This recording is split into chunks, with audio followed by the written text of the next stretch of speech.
I hope you're having a great, healthy day today. I want to welcome you back to the Vital Stuff podcast. I'm your host, Dr. Gail Lebovic. And have you ever wondered where that little widget came from that the doctor uses or they use in a medical procedure? Well, today we're having an incredible conversation with longtime medical device innovator, George Hermann. George is a very accomplished engineer and entrepreneur with deep expertise in developing medical devices for use in patients. A graduate of Stanford University, George led the day-to-day operations for Dr. Tom Fogarty at the Fogarty Research Group from 1985 to 2001. Dr. Fogarty was a renowned inventor, and his incubator that George headed up is widely regarded as one of the most influential and the first and most successful in the field of medical device development. George led the charge for developing many breakthrough medical technologies and founding multiple startups that have gone on to be acquired by major medical device companies. I've had the opportunity and privilege to work with George for almost 30 years, and he has driven a strong commitment to simplicity, all focused around improving patient outcomes. It's a fascinating conversation, different from most things you'll hear about. And I feel very fortunate to have met George along my life's journey. I'm always inspired by his clarity, his creativity, and bringing compassion behind his engineering work in order to really do brilliant things for patients. Join me and listen in to this fascinating conversation with George Hermann as we take a deep dive in medical device engineering. Let's get started. Hey, George, thanks for joining us today. I really appreciate you taking the time. It's interesting. I've known you, I don't even want to admit how many years I've known you for, but the one thing, we're always working and we've never really just sat down and had a conversation like this. So I think it should be fairly interesting. I'm looking forward to it. Yeah. Great. So, our paths crossed when I was in clinical medicine, obviously as a breast surgeon at Stanford. And I got a phone call from Tom Fogarty, who basically is what I consider the grand poobah of medical device technologies. And he said, hey, do you have any ideas in breast for some devices? And I said, yeah. So he invited me up to his office and his lab, and then I met you. I had the opportunity to meet you. So if you wouldn't mind, just go back and fill us in on kind of your background, like your time at Stanford, how you decided to go into engineering, and then the illustrious career that has followed that you built upon.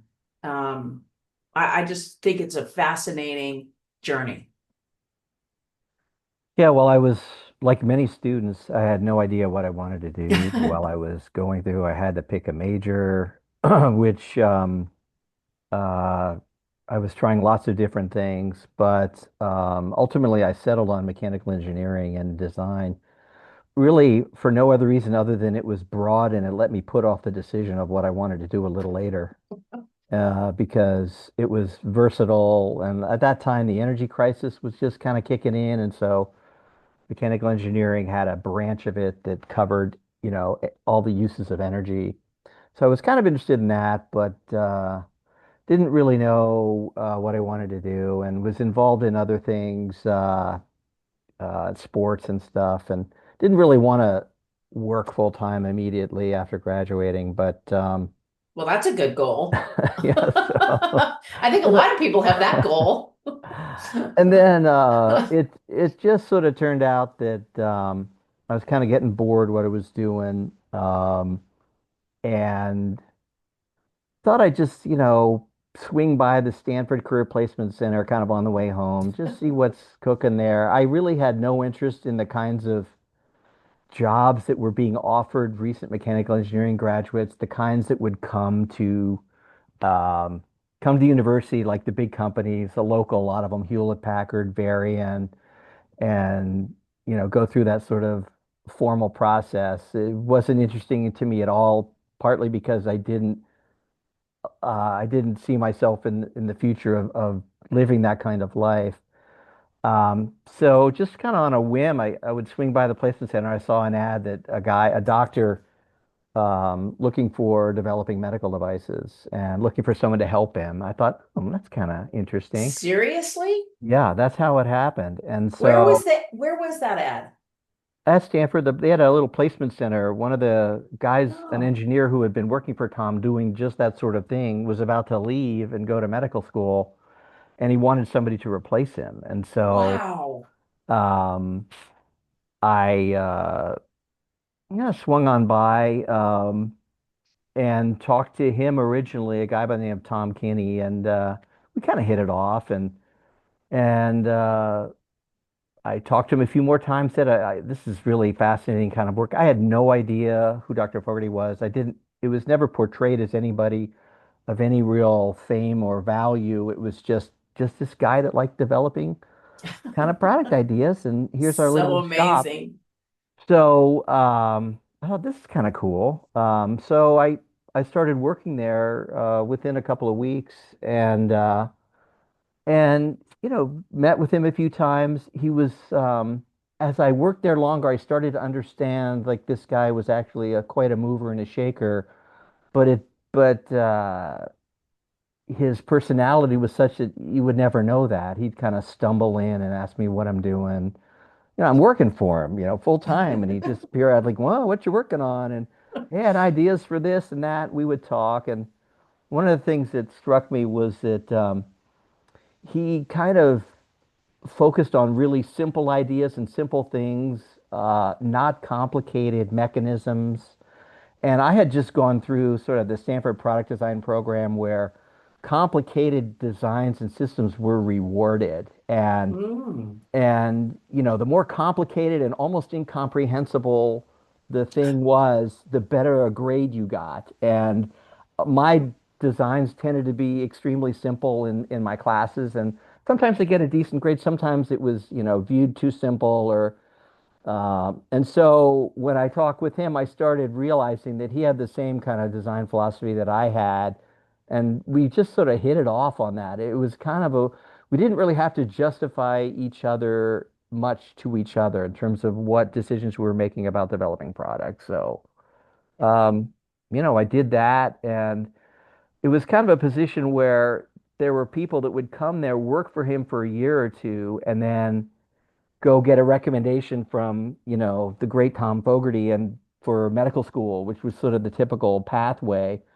And I hadn't ruled that out, but then I realized like I just like this stuff more. Like what could be more fun than doing this stuff because of the way um, the freedom that he gave me. I mean, his first task of me, like the second week, was like, well, see this little product we're developing here, like okay, now, George, what I want you to do is I want you to take this to manufacturing, get it approved, start a company, and start making it for sale around the world. And that was pretty much the the request. And it was like, well, how am I going to do that? And he's like, well, you'll figure it out.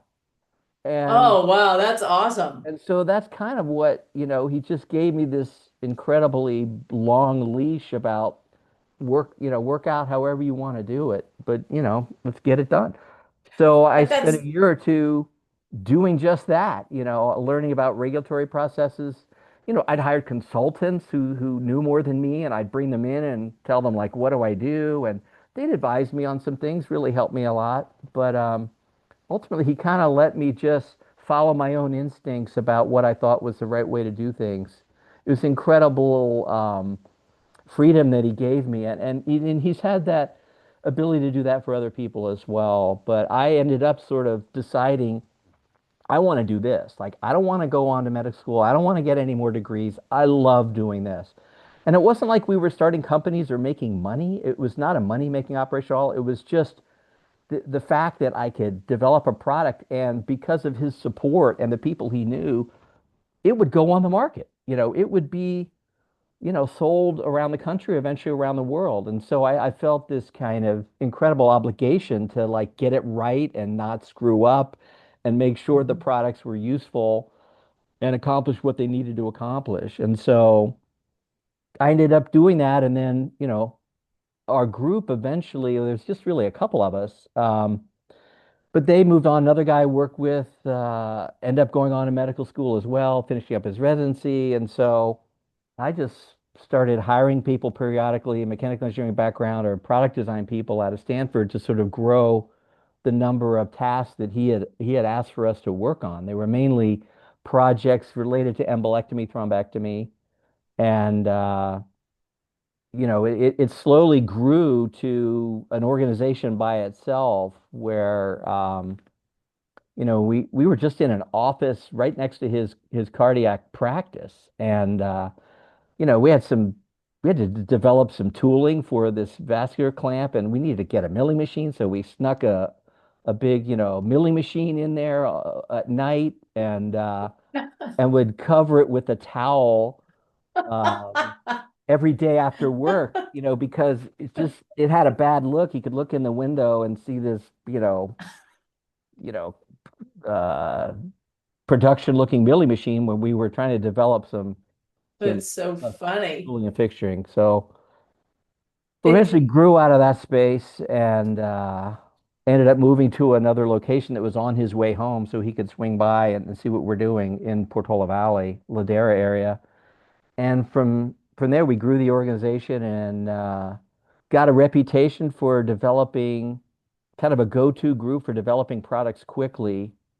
And by word of mouth, it got to the point where eventually other physicians would come um, to our group because they'd hear about us and like, hey, I hear Fogarty's got a group that can develop products. And so we had more and more things coming in, no advertising, no nothing. It was just word of mouth, but it kept us really busy and did a lot of different products, eventually leading to a breast product.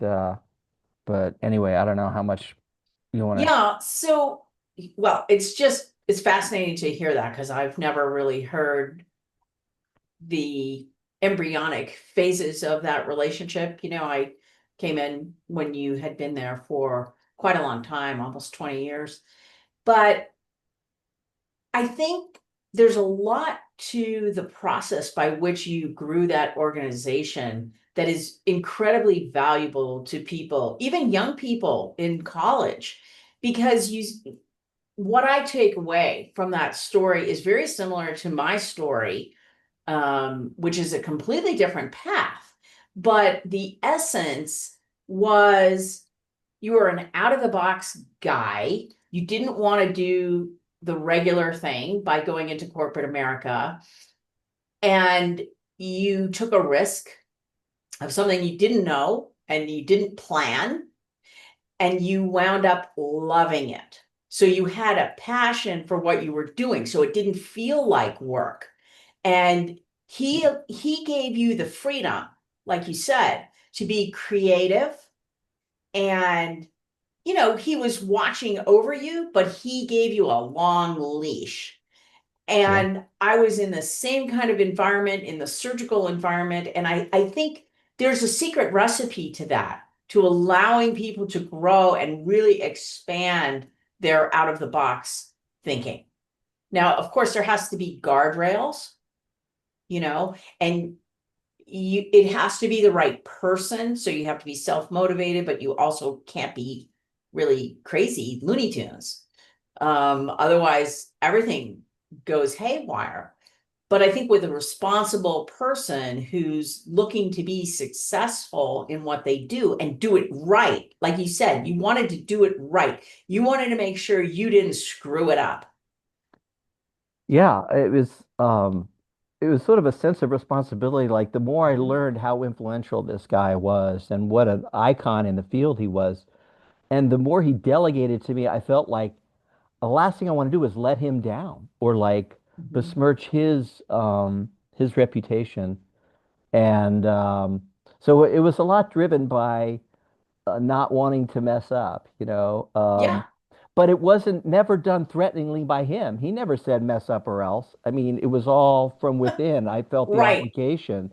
And if anything, he was way less hard on me than I was in terms of what needed to be done and or how I would go about doing it. And I think it's a great example of mutual respect, you know. And even though you were so much younger and less experienced and, you know, a newbie, right? He saw something in you that he respected. yeah, And yeah. it flourished. I mean, it really flourished. So you both won. It was a win-win. And I really think there's something magical in those kinds of relationships. Absolutely. And unknowingly, I sort of ended up kind of emulating his style, how he treated me with when I grew the organization and people ended up working for me. It was very team oriented, you know, never swaggering in, I'm the boss, here's how things done. And looking for the skills that people had that you were working with. And any group of people you hire, you have this little laundry list of maybe skills or abilities that they have.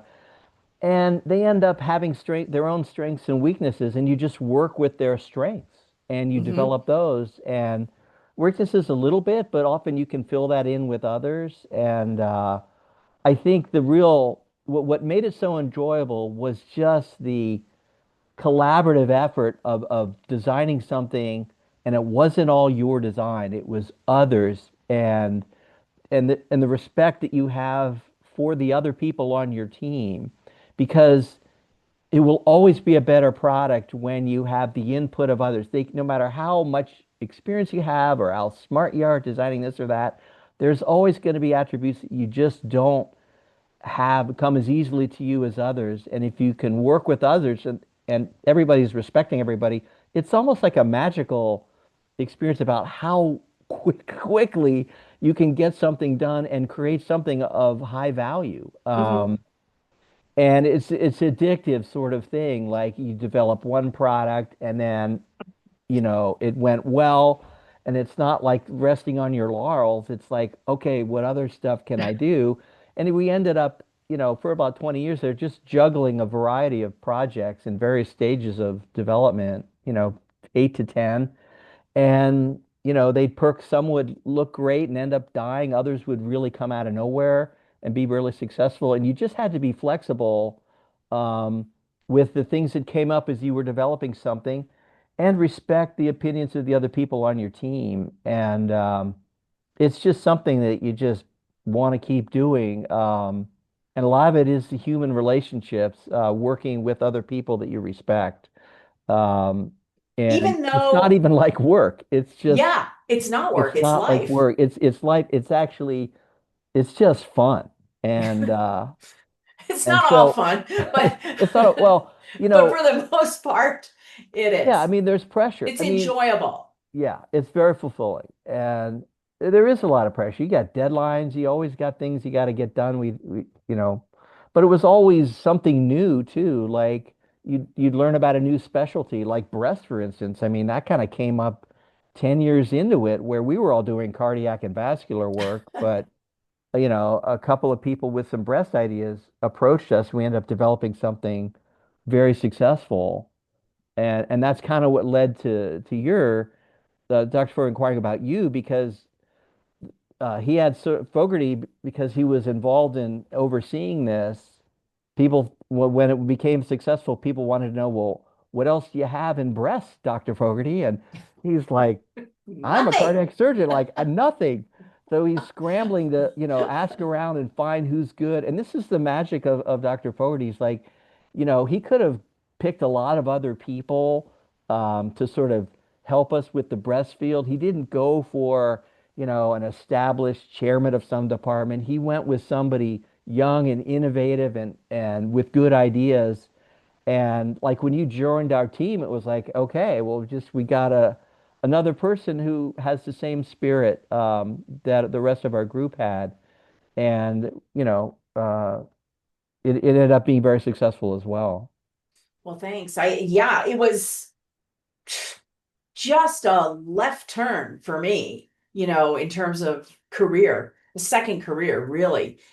Um, but I just wanted to unpack some more of the stuff that you were saying because I find it so interesting. It's so natural for you to just come to these conclusions like learning, right? And it's something that I like to talk about too. It's like you never want to stop learning and you got to learn from people around you. Yeah, that means you have to recognize your what you don't know. First of all, you can't be in there, like you said, Mr. Know-it-all. Oh, I know everything. It's going to be my way or the highway. That doesn't work Right. when It you're doesn't being work. innovative. It does not work. It kills the whole thing. Um, and understanding other people's strengths, playing to people's strengths. I think neither you nor I like to manage other people. It's just not something we like to do, which means you have to surround yourself with people who are self-motivated, who are committed, and are aligned. I think, and I want to ask you this question, how it is for you, because for me, my really earliest memories and passion was in gymnastics. And it was a very competitive sport, but with myself, right? It's like you had to do your best, otherwise you're going to fall on your ass and you're going to break something, you're going to hurt something. So you're always constantly striving to do it better the next time and better the next time. And that athletic kind of mindset. And I'm not at all competitive with other people. Like that's not how it works for me. And I'm just wondering, because I know you're really athletic as well. I'm just wondering if that's the same kind of mindset that you have or that you fall back on. Yeah, it's interesting you bring that up because I think that's true. I mean, I was involved in sports my whole life, but like bike racing ended up doing a lot of, and that talk about a sport that's about pushing yourself to the limit and going beyond what you think you can do, hanging in there, persevering when everybody else, when the pace is too fast in a race and people start dropping off. I mean, it's very much an internal battle, um, and I applied a lot of those that sort of perseverance and teamwork aspects too. From Mhm. that sport. It's also a team sport as well, and yeah, I think that really did play a role. Again, I'm not necessarily competitive with people, but I'm competitive with myself, and I want to create something that's great and lasting for others. And that sort of there's a competitiveness, I suppose, in that I want to be able to do that, and that's what I a think lot of we where the share drive comes that. from. Yeah, Mhm. I think we yeah, share that. And it it's really interesting because I never realized that until way after my surgical training, which of course is very similar as well. You've got to do your best, otherwise there's going to be hell to pay. And it's just not going to turn out well. And teamwork. Every single person in the operating room has a different skill set, even from the people who actually have to clean the room and make sure that it's sterile and everything is in its proper place. So nothing happens unless the whole team is working and moving in the same direction. So I think a lot of that you see in athletics. yeah, And I didn't realize it till I reflected back, I guess till you get old enough to reflect back. yeah. Um, so I think, I'm planning to do a whole series about mentors. And I think Tom Fogarty is a great example of a mentor that you don't know is mentoring you. And you kind of touched on it, that you emulated a lot of things that he was doing and how he interacted with people and the relationships that he had. And you just started doing that. To me, that's the true definition of a mentor. Absolutely. It's not so, and part of it. in the academic environment, the way you're brought up, it's much more didactic. It's you've got the expert on stage telling you how it is and things like that. And and he had a lot of knowledge, a lot of reputation, but he was never preachy with me or anything. He never really sat me down and said, this is the way things are. It was just I just observe him, and he would take me under his wing everywhere. Like we'd go everywhere together, and I'd learn by how not just he behaved, but how others behaved around him. Mhm. And it was just very eclectic. I mean, I'd be, asked to like write chapters for a surgical textbook because he was too busy, and I go, well, yeah, what do you want me to write about? Oh, well, just write a little about this, and just you know Figure it out. Yeah, she figured out and then show it to me and I'll take a look at it. So, I would just research all this stuff and get it to him. He'd look at it and make a couple minor changes and go, yeah, this is great. So I'd end up having to do a lot of, writing stuff for him. And but then he'd tag me along to business deals, like he's trying to renegotiate some of his big contracts with the Edwards Laboratories, and he'd just bring me along. It'd be in there in the room while they're like duking out the final aspects of it. And so it was just this incredible um, experience to see all that. And I think to a person who's constantly